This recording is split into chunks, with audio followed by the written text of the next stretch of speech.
申訴專員劉燕卿女士。I'd like to welcome Ms. Connie Leung, the Ombudsman, Mr. Sokam Singh, Deputy Commissioner, Mr. Tony Ma, and also Ms. Frederick Tong. The purpose of the meeting is for the Ombudsman to brief members on the work of the Office of the Ombudsman, and also to let members discuss with the Ombudsman the issues raised by members. I'd like to remind members that this meeting is not covered by the Powers and Privileges Ordinance, and we will also not be discussing individual cases. So I will now first of all invite the Ombudsman to brief members of the work of the Ombudsman's office, and then members can raise questions. Ms. Lau, thank you. Mr. Lau.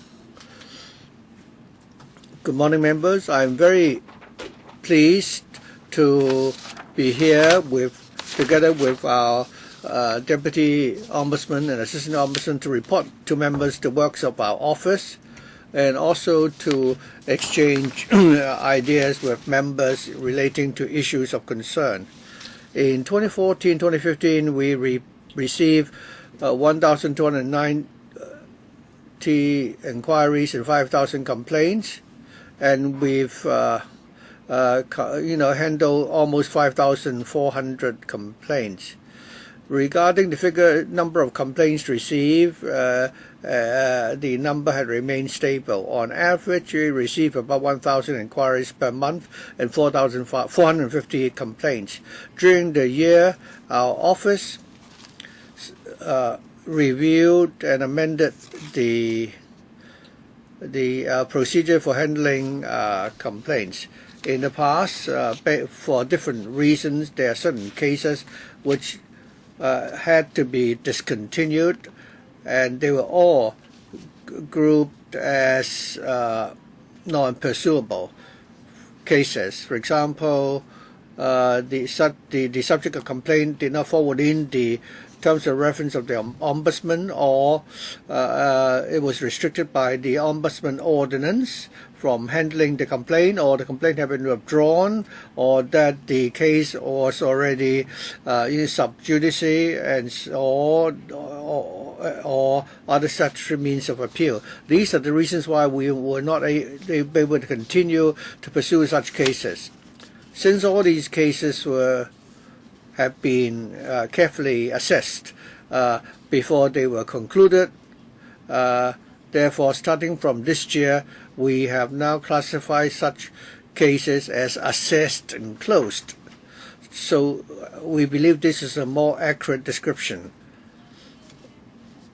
For some cases which have not been undertaken for lack of prima facie evidence, we have already examined the evidence provided by the complainant, and we've also explained to the complainant our conclusions and the reasons for such conclusions. So these are cases which we would classify as investigated and concluded. Based on the complaints received, then we would resort to either investigation, mediation, or inquiry. For the more minor complaints which did not involve maladministration, where both parties agree we could deal with these complaints more expediently, this would enable us to save time. More importantly, by enhanced communication, we're able to arrive at a consensus, and we're able to resolve the dispute more expeditiously. In 2014-2015, the number of cases which were concluded by mediation was up to 4.6%, which is higher than 1.3% or 38 cases in the preceding year. There's a 3.5 times increase. We attach a lot of importance to the views of both parties of the mediation.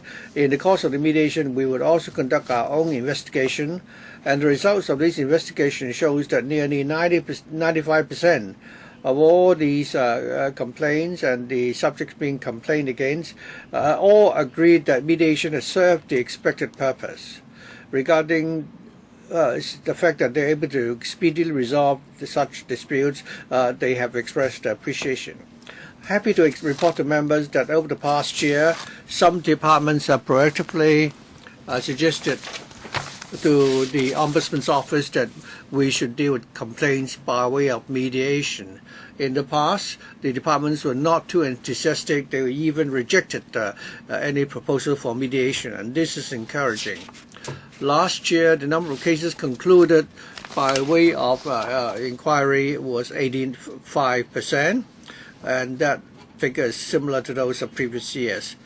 For cases involving serious maladministration, our office will uphold the principle that we will, initiate a full investigation to find out the faults of the departments concerned and put forward recommendations for improvement.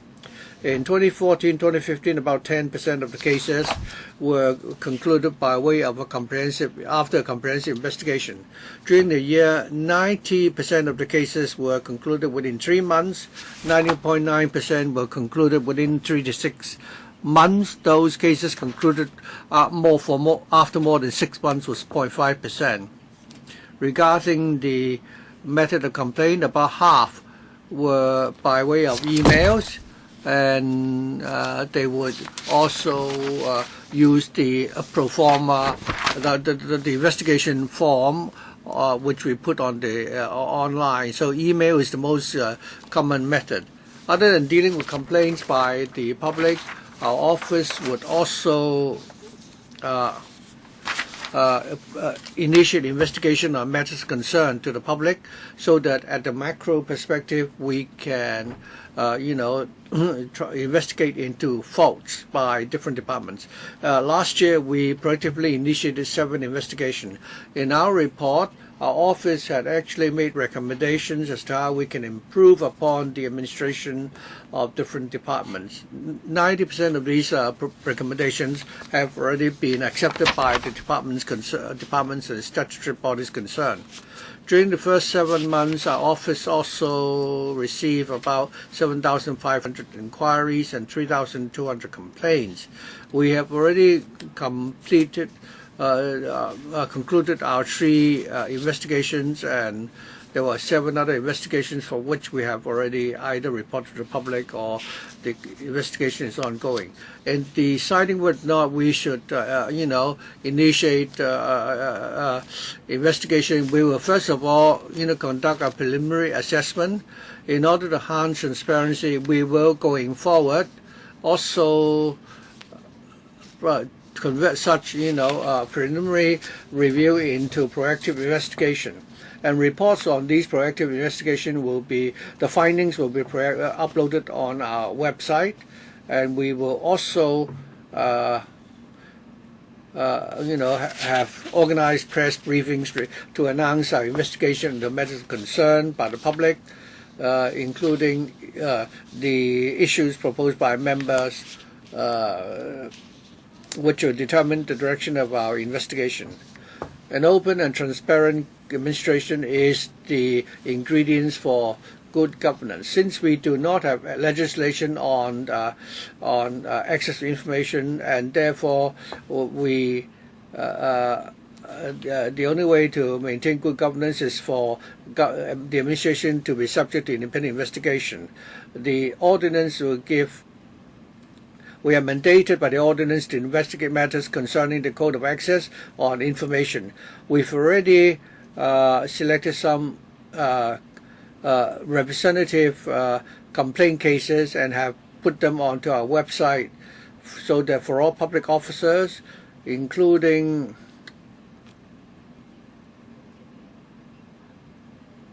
public organizations, we will provide them with practical reference materials, and also that we are able to educate the public to know about their rights under the Code of Access to Information. The code is only applicable to government departments and statutory bodies. For other public organizations which refuse to provide such access to information, we will make reference of the principles in the code and examine the relevant organizations as to whether or not there is any maladministration involved in their refusal to provide information.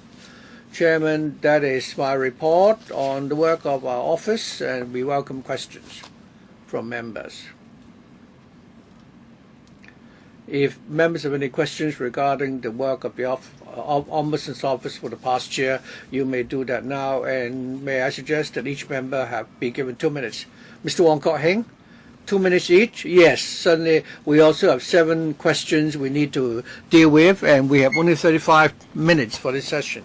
Chairman, looking at the minutes of our meeting last year, my first question is whether or not you've written to the CE regarding the allowance for the people who have lost a single limb.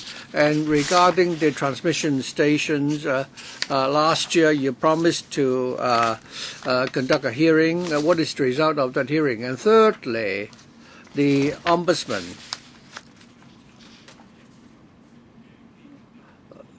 Regarding the organizations which have been subject to your investigation, would you update the information on your website? Thank you, Mr. Wong, for your question. Regarding the cases involving the handicapped person who's lost with the loss of one limb, since our last meeting we had follow up on that issue.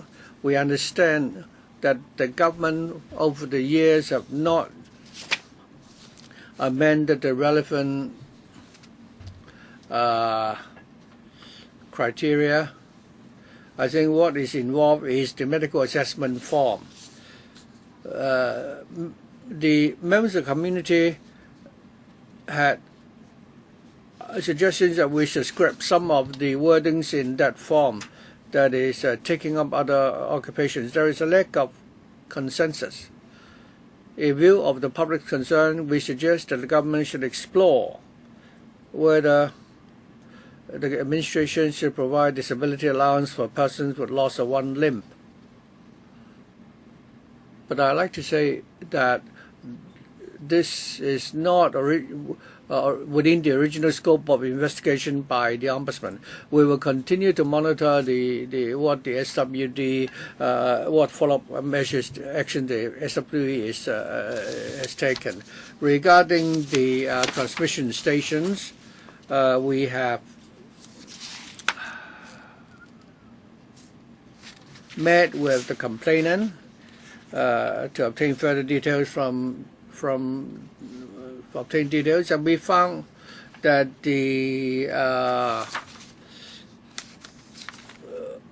our understanding is that the communications authority, it is within the jurisdiction of the communications authority, but the communications authority is not covered by the terms of reference of our office, and therefore we're not able to initiate an investigation. We have referred the complaint to the OFCA, and they will follow up accordingly.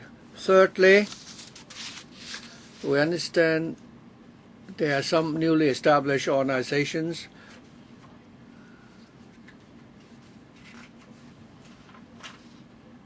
and the government will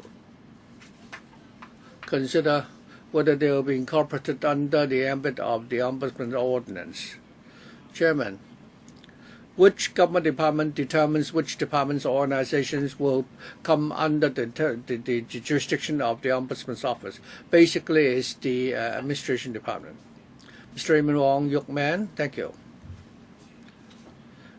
Just now, Chairman, in the latter part of the Ombudsman's speech, she made reference to the question of access of information. She said that a transparent government, transparency in administration is an ingredient for good corporate governance. That is common sense. But we do not have an enlightened or transparent administration. We have the Official Secrecy Act, and there's no access of information ordinance. and then you have all kinds of restrictions and anything. They will tell you what information can be accessed and which cannot be accessed. How would the general public know? Basically, you are a toothless tiger on this issue. You are subject to many constraints. I think we've heard all the claims about the government, our right to know, the government's obligation to inform the public. The government has an obligation to actually show everything they are doing under the sun. We don't have the Access of Information Ordinance, but there is an Official Secrecy Act. So what's the point of the code on access to information? So when people complain, actually, there's nothing you can do. I mean, if you check your record, you will know there's nothing you can do.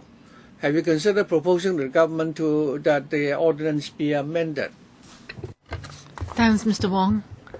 In the last term, we have done 2 direct investigations reports. One is on the opening up of information system, and also the other is the archive system.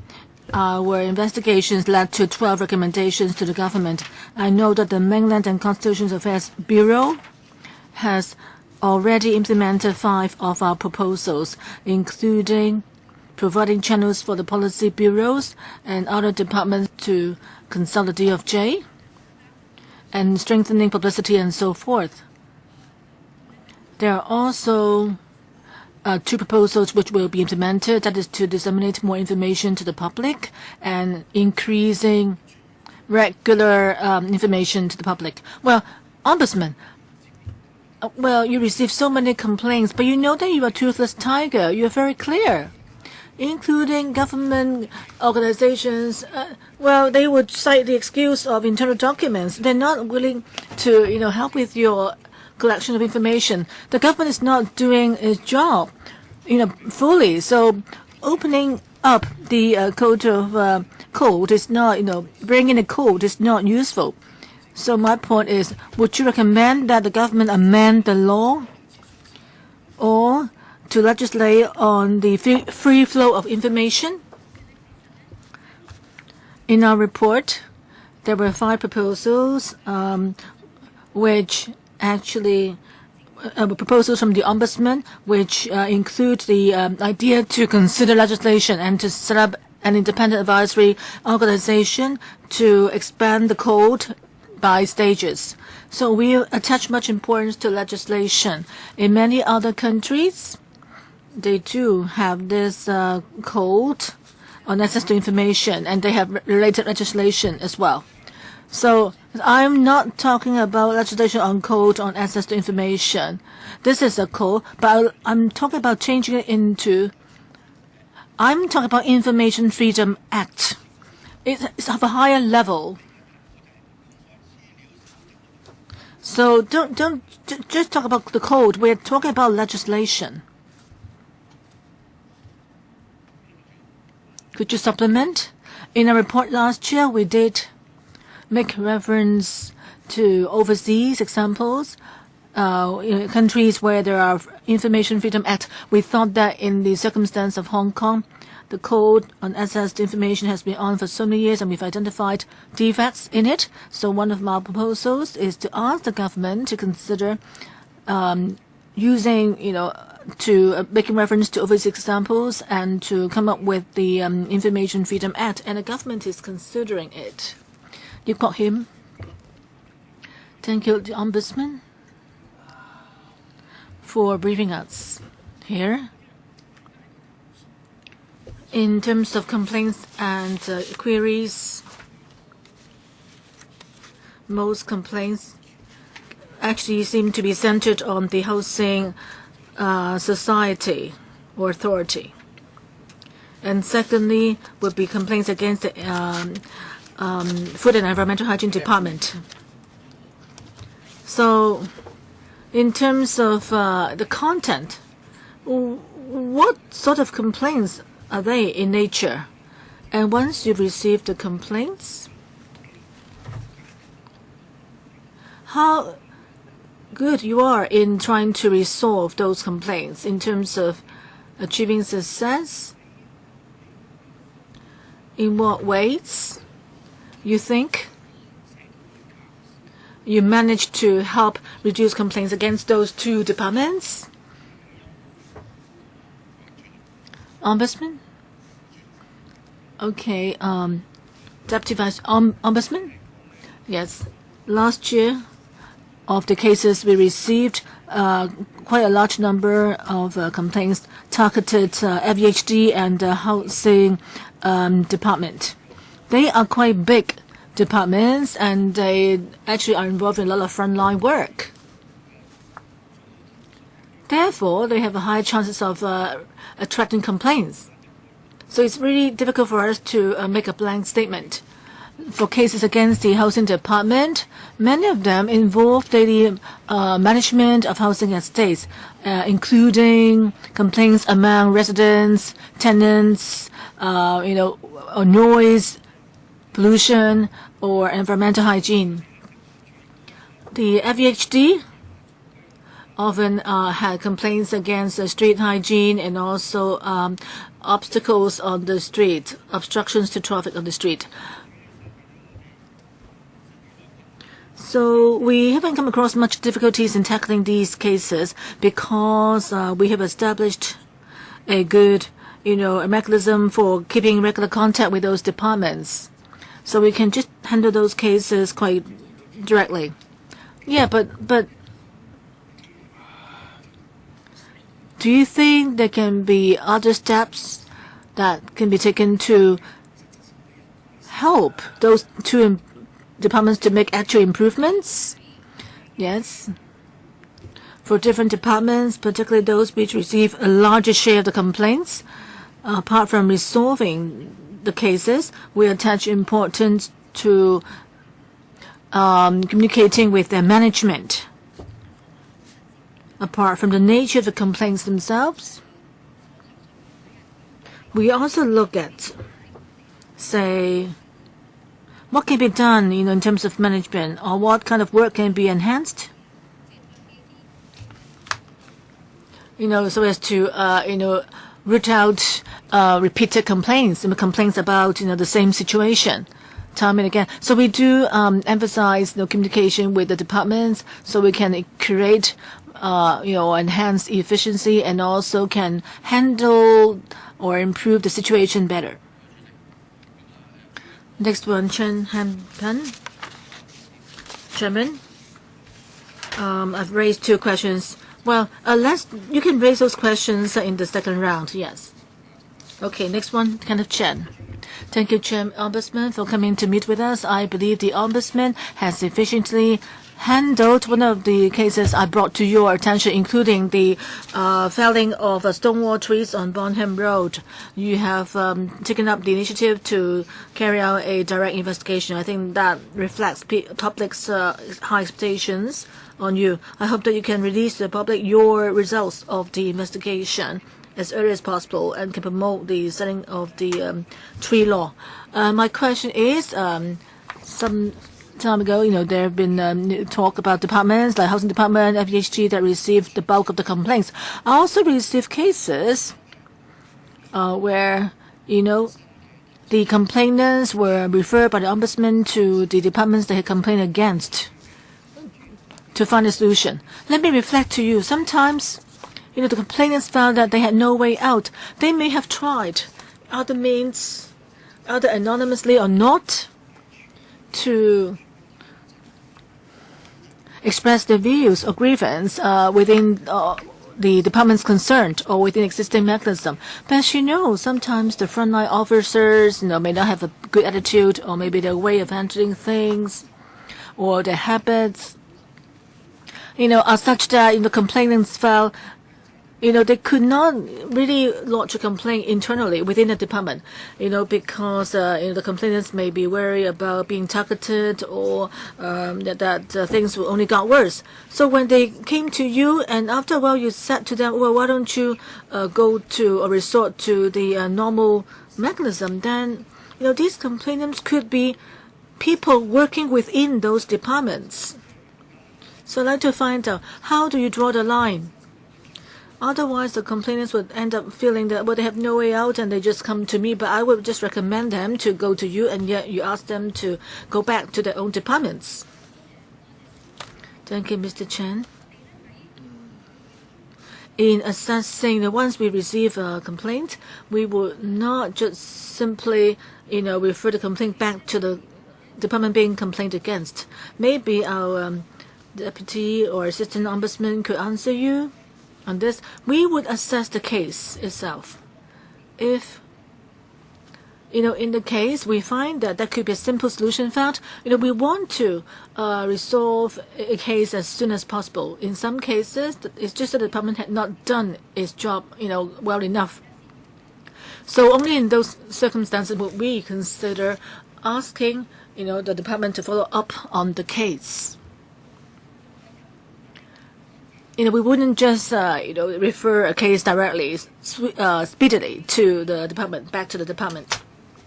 And I consider sometimes if the department can react quickly, then the complainant would be happy and got what they want. That brings up another question. That is, in the past year, we have stepped up our mediation work because that ties in with our goal that, complaints could be resolved ASAP so as to have, we can have better efficiency. Maybe I can ask my assistant ombudsman to explain to you under what circumstances will complaints be handled concurrently. Mr. Ma? Mr. Chen? Yeah, let me try to answer your question in two parts. Maybe we can ask the complainant to ask the department that you complain against to take follow-up action first. Once we receive a complaint, normally, if we find that the complainant has already complained to the department concerned, then we wouldn't do that. We wouldn't go that way. But as Mr. Chan, you just said, sometimes we felt that the complainant is inconvenient for the complainant to go back to the department concerned. Say, as you said, maybe the complainant, was colleagues with people in the department. So if that's the case, we wouldn't ask him to take the case back to the department. Like in another case, a resident complained against rubbish on the street. Sometimes we would ask them to, could you complain back to the FEHD because you never did that. But normally, we wouldn't, as you suggested, that we would just randomly ask the complainant to, ask the department being complained against to take action. And my second part is, Mr. Chan, you said that some complainants do not want to complain, to release their name. Well, but there is the legal requirement that those who make complaints to us, we need to know their identity. But if the complainant wants or feels that it is inappropriate, for us to reveal his name to the department being complained against, in many cases, we would agree and we can, actually follow what he wants.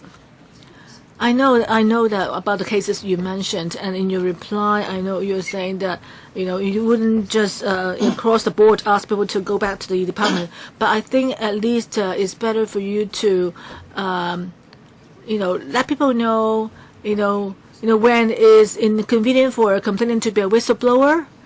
You may have to find a way to make the complainants feel that the ombudsman has already considered his unique situation as not just asking people complain against rubbish on the street to take the case to the FEHD. So we shouldn't make them feel that they have no way out to air their grievance. Any other questions for this part? Chung-Shu Ken. I also think that sometimes the ombudsman, when looking at some complaints, and when members of the public complain, they normally will not write a detailed letter of complaint. They may not be able to fully express their grievances. But sometimes when complaints involve a public housing estate with many residents, I think you should really be more careful and try to find, for example, Fung Lap Estate and King Choi Court. When the properties were sold, the housing department provided them with all the facilities. 10 years later, the units were sold to the tenants, and the departments will then impose the facilities onto the owners. Those who live in the HOS part, they will need to be subject to vetting. The same for those who apply for the public housing portion. Why is it that those who have high incomes can ask those with low incomes to shoulder the costs? I think in the end it is the government which is at fault. If you wanted to sell these PRH units, there are many facilities. You should give it back to the government and ask the WSD to be responsible. You shouldn't ask the PRH tenants who with lower incomes and the residents are not very well educated to pay.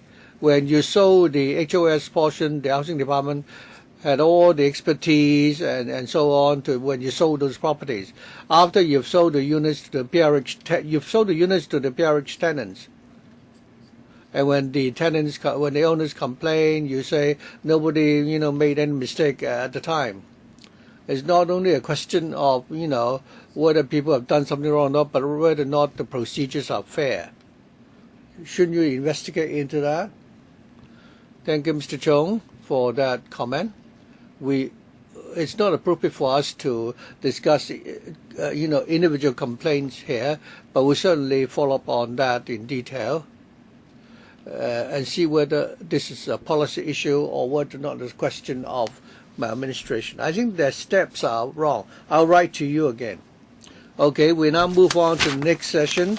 Issues raised by members. The first one being the waiting time at A&E wards.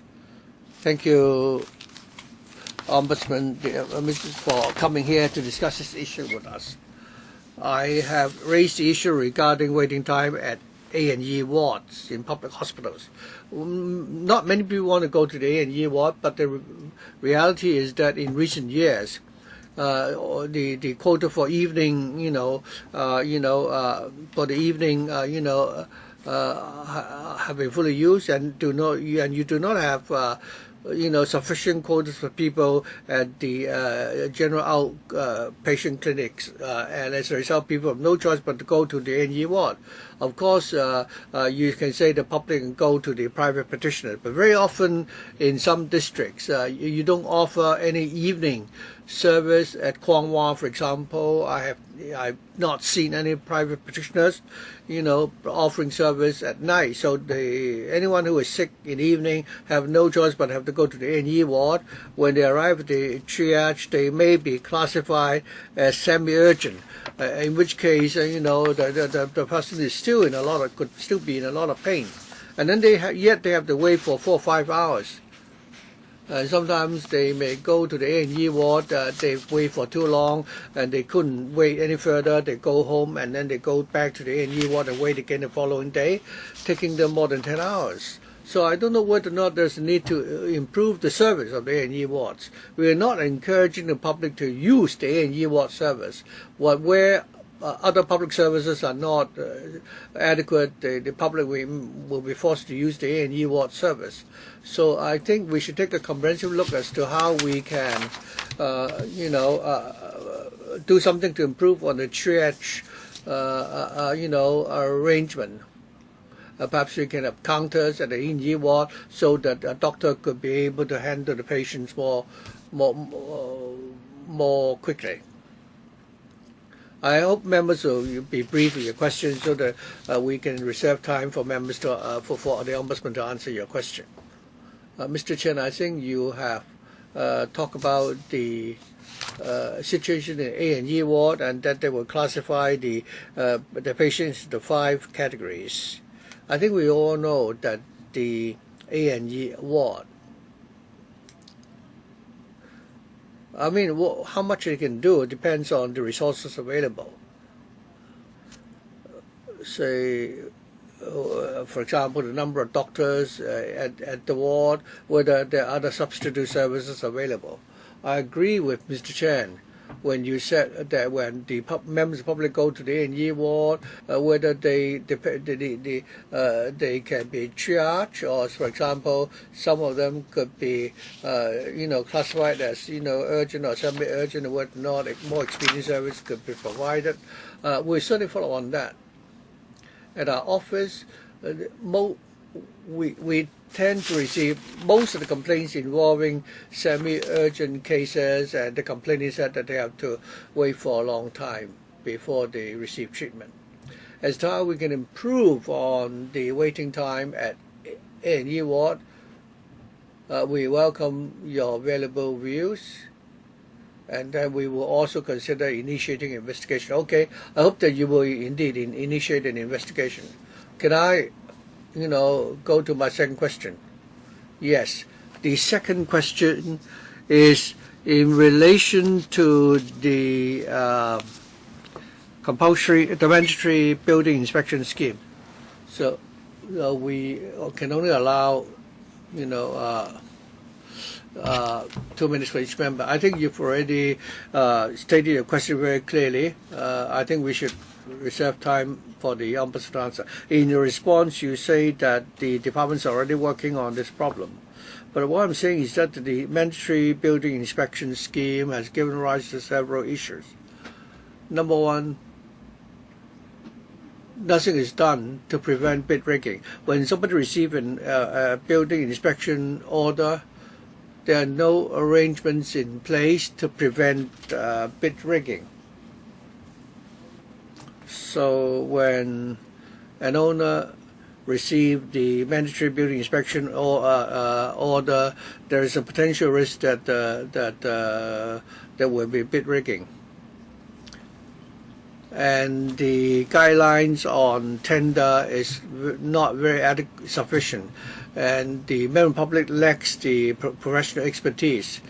But the contract is signed with a professional, so there is a lack of parity in terms of the professional expertise on both sides. So I hope the Ombudsman will consider suggesting the government to set up a dedicated department. So that, because even now when the public complains to the BD normally will say this is a private contract, we will not intervene, and use that as an excuse for refusing to entertain the complaint. So in the whole process of tendering and the prevention of bid rigging, I hope the Ombudsman can help to ensure that these loopholes are plugged. Thank you, Mr. Chan. According to our understanding, the Buildings Department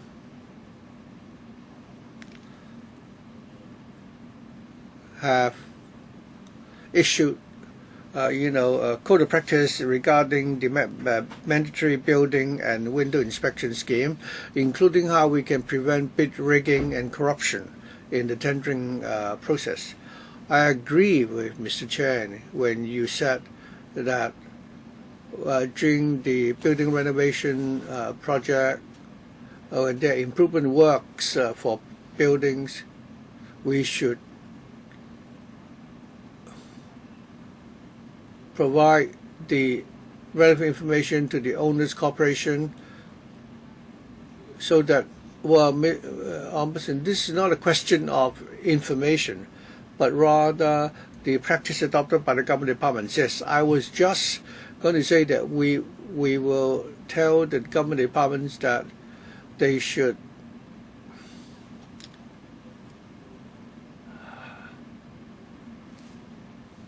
step in and ensure that there is a system in place. Regarding bid rigging, different departments can take action pursuant to different ordinance, the police, the ICAC, and the Competition Commission. So they will take enforcement action to tackle bid rigging. I hope we can step up the effort against bid rigging and let more people know about this.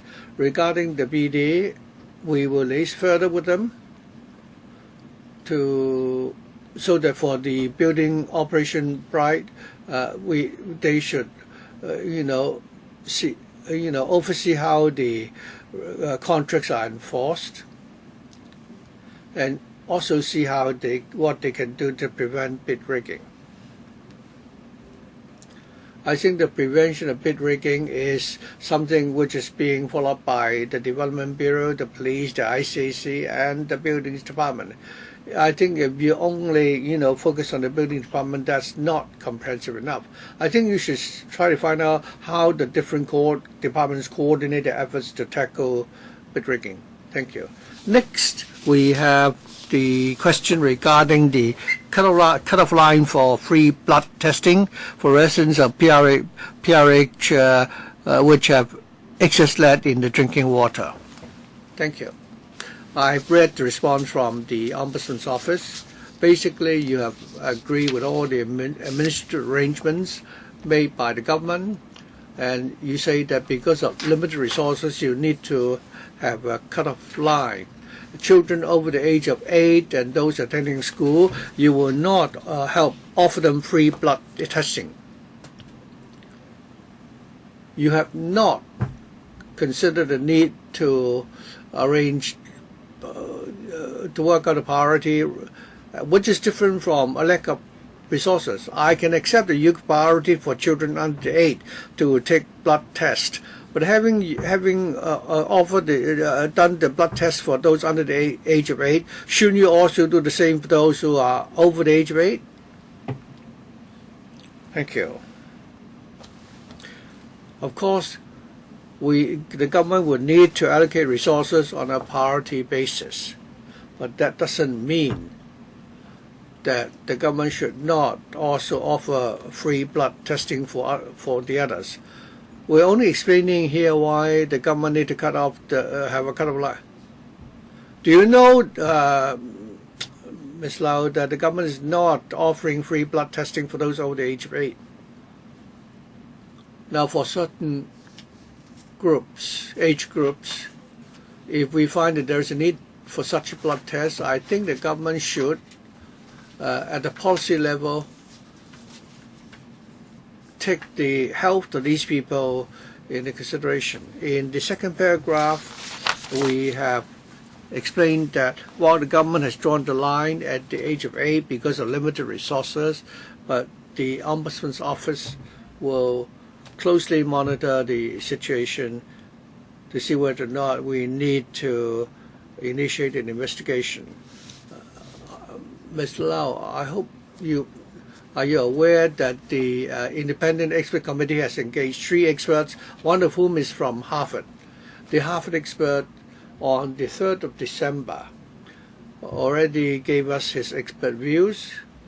He was of the opinion that if the blood sample, the lead content was less than 5 mg, there is no need to conduct an assessment. And he refuted that claim. He said that there shouldn't be even any trace of lead in one's blood.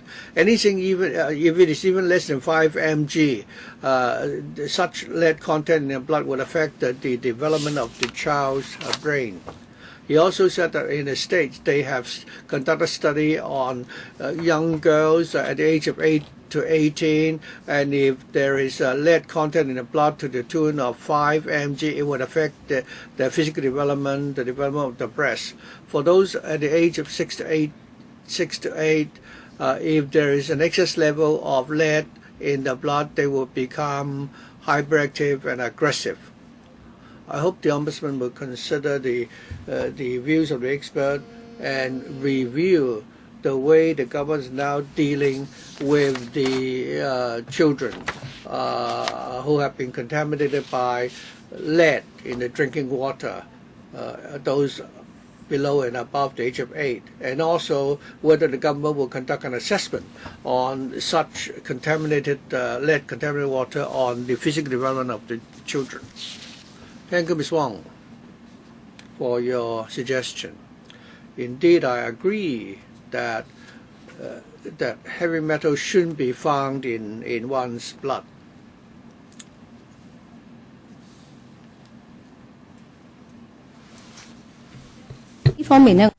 So it's best not to have heavy metals in our body, because there are new views from these experts. So we'll find out more and see, on this situation of blood tests. We'll see whether the government would need to change its current policy so that more people, should blood have lead, can be given the concern needed. Chairman, two things here. This is drawing the line at the age of 8. That's my first point. And secondly, if it's found that the lead content is below 5 mg, people would not be given the blood test. I hope that you will follow up on these 2 points to ask the government to follow the experts' advice. Okay. Next one is a question about the monitoring of the product safety and installation method of wall-mounted kettles. Helena Wong again.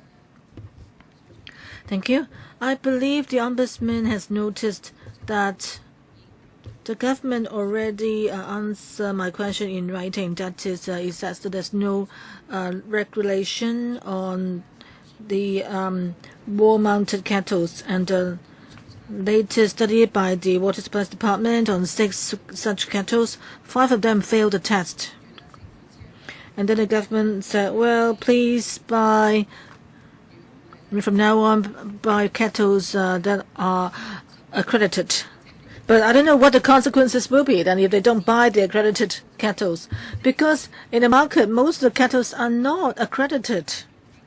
That means the kettles that we're using now, are not given any guarantee. So it's not just what the Consumer Council also advises people to buy kettles, advises people to buy kettles that are accredited. But what if people, choose to find, buy kettles that are assembled in Portland Street or the cheaper ones that could have lead? What can they do? Well, Ombudsman, yeah, these kettles are widely used in schools, restaurants, commercial organizations, and I know that there's zero regulation on them. We feel that this is unideal. And I believe that various government departments, we are talking about a product that is so widely used. I believe that various government departments, electrical and mechanical engineering department or customs and water supplies department and so forth, they should study. If people were to use wall-mounted kettles, they should set the criteria, and they should also consider whether to legislate to regulate on the maximum amount of lead in the welding material. They should really look into this. As for kettles that are already installed, we do hope that the government can enhance public education. At least, since there's so many kettles around, the government should strengthen public education to teach people how to appropriately use such kettles.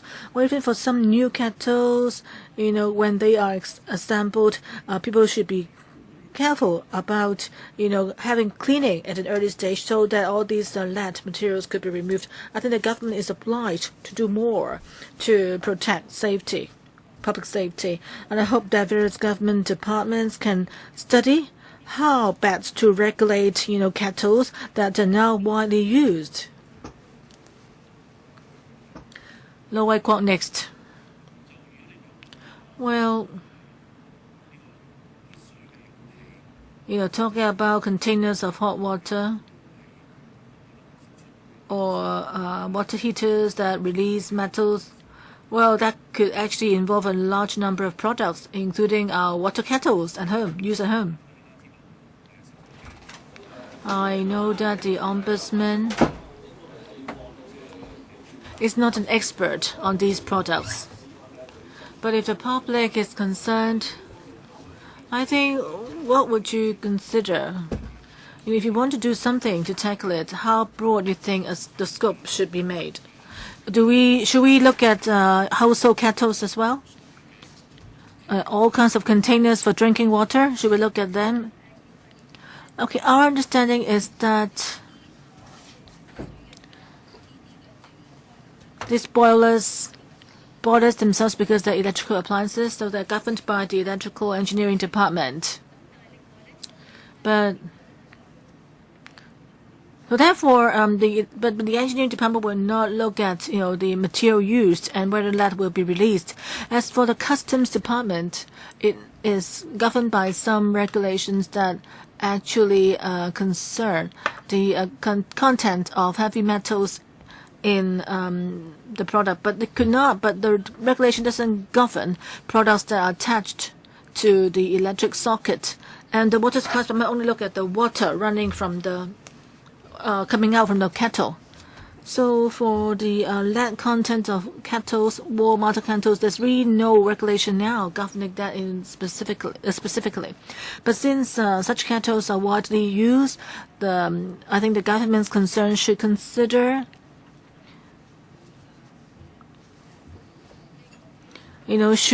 how to regulate, the use of materials as well. I understand once you have this regulation in place, it may actually have implications for a lot of other products. So it's up to the products departments now to set the criteria. But we feel that public safety and health is important, because you drink water every day. When you go to work, for example, in the office, you drink water. As for accreditation, we understand that, we found from government information that could be a NSA, that sort of certification or accreditation. But I think we do need to legislate to set some standards for products sold in Hong Kong to make sure that they comply with the criteria. So that people who drink, such a large amount of water, students, people having, eating at, restaurants, the tea restaurants and so forth, they need to be protected. I think technically speaking, or when it comes to legislation, we can consider moving into that direction. Next one, Helena Wong. Of course, I support the Ombudsman urging the government to come up with proposals for legislation, because now there's nothing, in place that regulate the quality of wall-mounted kettles. We may need to set out a food contact material regulation, but it takes time to legislate. We can't wait for a few years for that. So I'd like to ask the Ombudsman, what are things that the government can do now, such as announcing of the 6 brands tested. They could release the names of the 6 brands, and yet the government has refused to disclose that. So I think to owners of restaurants or consumers,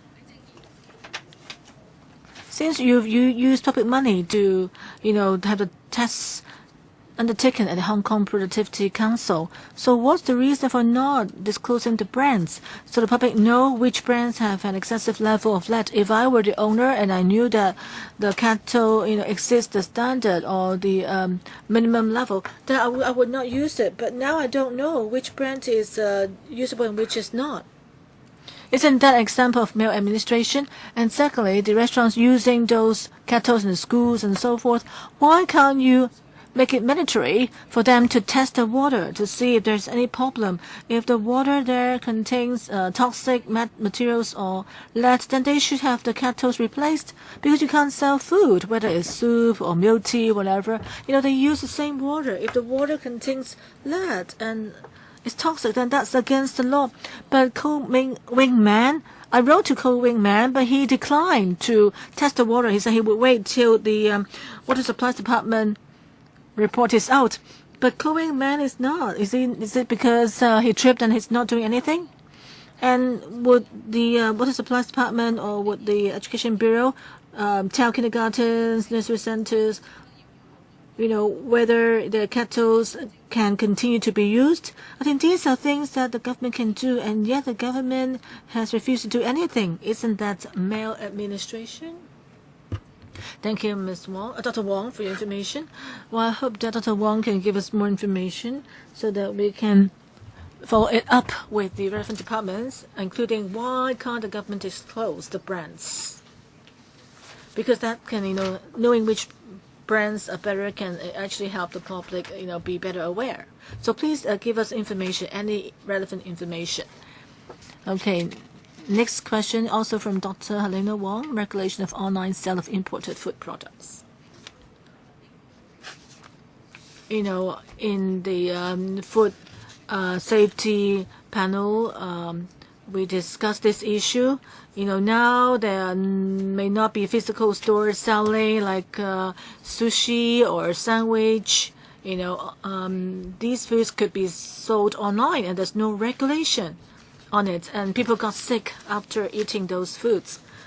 So, administratively speaking, what can be done? Are we going to have covert operations or carry out random checks? It doesn't seem to be any appropriate measures to protect public health. Besides asking them to be careful and not to buy those foods online. What else can we do to ensure that we are buying safe foods online? Ombudsman, my understanding is that the current legislation actually, the food safety regulations are also applicable to food bought online. We have understood that the FEHD has drawn up a new set of licensing conditions for the permits, requiring the operators to ensure that all the food products are imported from approved sources. So when they do their business online, they need to display on their websites the permit numbers, register addresses, and food products that are permitted to sell, so that consumers can verify the information, and also when there are cases, incidents that happen in the future, we can track the source. So we do hope that the department can carry out more raids. Therefore, the Ombudsman will continue to closely monitor the situation, and if there's a need, we would initiate an investigation. Next question is about provision of subsidized childcare services for primary, kindergarten, and preschool children. Also, question from Dr. Wong, Helena Wong. Thank you, Chairman. On the childcare services, in many districts, particularly in areas with independent childcare centers, the utilization rate has been 100% for many years. In the electrical food sitting, and I've asked the same question. But the issue is the government never agreed to, despite the 100% utilization rate, the government would not increase the places in those areas. But if there's no childcare services, parents will have no choice, particularly for parents in grassroots districts. If there's no one looking after your kids, then you have to stay home. This is a kind of, non-voluntary staying home. And these families may be actually in need of help to lift them out of poverty. So why can our government ignore the needs of such parents, their needs for childcare services? The supply of such services, don't seem to match with the need. District council, but yet the government is willing to, give each district council $100 million to let them use it any way they like, and yet it's not providing more such childcare services. Isn't that maladministration? As you said, subsidizing for childcare services is a matter of government policy and allocation of public resources. The Ombudsman, our work, of course, is related to possibilities of maladministration. So, Dr. Wong, if you can provide us with information on this issue, government subsidy for childcare services, or if you identify problems with this government's administration in this area, so you're welcome to give us information for us to consider whether we should initiate an investigation. Chairman, I think these figures, if you do a search, on oral Q or written questions, you can find those data. I mean, those data have been given by the government a long time ago, and there are only 690 places. After I protested, tens of other additional places were added. That's it. Maybe it will improve if more legislators spoke out. But since 1990s, we've been fighting for more childcare services. When I was at graduate school, I had done a paper asking the government to increase the places. Now it's 2015, and the increase in supply is really shameful. You're not giving parents the choice by providing childcare services. I hope that the Ombudsman can really initiate 2 investigations. One is to look into the demand for childcare services and supply, and the other is to follow up on the lead in drinking water case. Recently, when I heard from the inquiry in the lead in water scandal, the housing department acknowledged that they had not enough awareness. And yes, the housing department's engineer said that, well, we knew that we wrote in the contract about the necessity not to have lead. There isn't just the mechanism to ensure that people carry out what's said in the contract. WSD is saying that if it falls within the boundary of the private property or if it is under the jurisdiction of the housing department, it's none of the business. Everybody is passing the buck. Nobody wants to take up the responsibility. WSD is responsible for supplying water, but it is also responsible for the inspection. But they never say that there are problems with the water they supply. So for the WSD to monitor itself, is that really a proper, procedure? Thank you. Regarding childcare services, we will collect some information and then consider whether it is necessary for us to initiate a direct investigation. Regarding lead-contaminated water, we already have 3 committees set up to investigate into the problem, and because of that we decided to wait until those investigations have been concluded before we follow up further on the issue.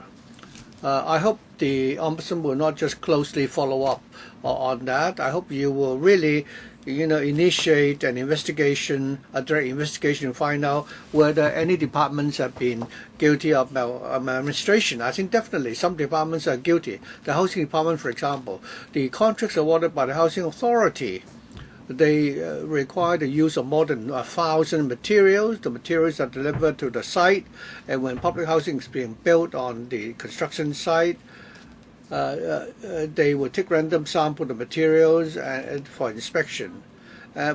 For the items which are required to be tested, there are only 32. Of the 32 items requiring inspection, none of them have to do with water supply.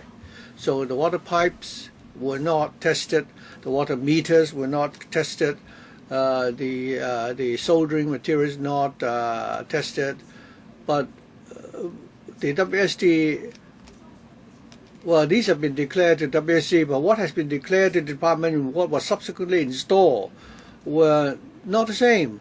The contractor claimed that they were using a certain brand manufactured in Taiwan which met the specifications. Well, what they installed at Choi Yun Ching Estate was not like that. The China Construction said it's not their fault.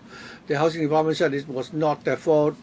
Ms. Wong, I think you've already said it very well, clearly. I hope the Ombudsman will seriously find out who decided that only 32 items need to be tested, why all those related to water supply were not tested. If there is no test, how did they know that they failed to meet the specifications? We'll certainly follow up on that. Next, issues relating to the referral service of the 1823 call center. Mr. Wong Yok Man, Chairman. I raised this question because I have received many complaints regarding this case. Of course, we will not be discussing this case today, and I will forward the relevant information to the Office of the Ombudsman for your reference.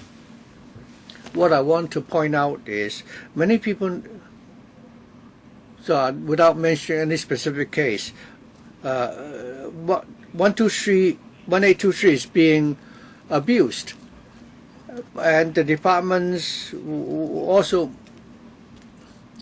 make these referrals arbitrarily. You're saying that 1823 will not accept unreasonable demand. Of course, one cannot complain against the 3 bureaus and 12 departments, or somebody keep dialing 1823 many times. That's obvious. But sometimes, for example, we have received complaints which are really totally unacceptable. After the 18 people have been referred to other departments through 1823, and all the complaints are said to be unsubstantiated, and this is causing a lot of nuisance to the departments.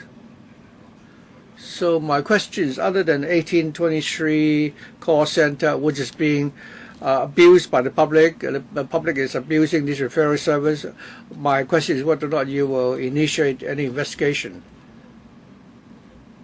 And personally, of course, for the blatant will not accept any blatantly unreasonable requests. You've already answered my question on behalf of the call center. But if people are not abusing the call center, what would the Ombudsman's office do? And also for the departments concerned, I think complaints made through 1823 is actually causing nuisance. And I'll give you more information. Thank you, Mr. Wong. If certain services are being abused, we will certainly try to find out what is the problem and see how the whole center look at the whole operating procedure of the call center. And we appreciate members giving us more information to find out whether or not there is any potential of abuse. Dr. Helena Wong, thank you. First of all, the Ombudsman and her colleagues have come here today to respond to our questions. I think this is a very good thing to do, and I hope that you will also, do this more frequently. The Ombudsman asked us to provide you with more information, but how would you use such information? You cannot passively wait for us or the complainants to approach you. Do you have a research department or to get information so that you would know which department might possibly be guilty of maladministration? Well, I think I'd like to thank members for giving us the opportunity to address this point. When we receive a complaint, of course, we would investigate. But also, in the course of doing our work, we also can initiate a direct investigation. If the information we have collected, including information collected from the media or what we hear from members, or even through our own search, we identified a problem which is systemic, or if we detect any malpractices, we will initiate a direct investigation. For some cases, if we are able to receive more concrete evidence, like Ms. Wong was telling us about the abuse of the 1823 call center, I think when we conduct research or initiate investigation to find out whether any systemic faults, we would also review the complaints that we receive, and the complaints can also lead, help us determine the direction for our investigation. Okay, any further questions from members? If not, then I'd like to thank the Ombudsman, Dr. Wong. Regarding TSA, have you conducted an investigation as to why the TSA or the Education Bureau said this is a low-risk assessment, shouldn't create any pressure. But the fact is that even government primary schools are now asking the students to drill. And would you collect information as to why the government is insisting that they will not scrap the TSA? Ombudsman. As of now, according to we have not received any complaints. We will conduct a very detailed study on the TSA and see whether there are any problems, and if identify any issues, only then will we consider whether or not we will initiate a direct investigation. The Ombudsman said they have not received any complaint. Are you saying that the people have not knocked on your door or write to you? When I said we have not received any such individual complaints, that's what that's the information I have so far. But if indeed, if there are any complaints coming to us, we will certainly deal with those complaints. So Madam Ombudsman, are you telling us that someone has to write to you or call up your office to complain before you will investigate? Does it mean that you're not aware of people already, voicing the protest online? The parents are, of course we know that. But as I said, members very often ask us whether we have any complaints. I was telling you that as of now, we have so far not received any complaints. I'll need to check this further with our colleagues. If we receive a complaint, we will certainly deal with the complaint and investigate accordingly. As to whether we need to initiate a direct investigation, we will definitely collect direct information. Over the last few weeks, I'm sure, nobody would say that they've never heard of the discussion regarding TSA. As to whether or not it is necessary for us to initiate a direct investigation or taking other follow-up actions, we certainly do that. So will you do it or not? Will you initiate a direct investigation on the operations of the TSA? We will. If we need to initiate a direct investigation, we must first of all collect information and data to see whether we need to do that. So we will certainly take that preliminary step to collect the information. Mr. Thomas, we are about to adjourn. Do you have any questions? If not, then I'd like to thank the Ombudsman and her team for coming here today to meet with members. Thank you very much. Thank you, members. 我都唔愛啊，俾翻你。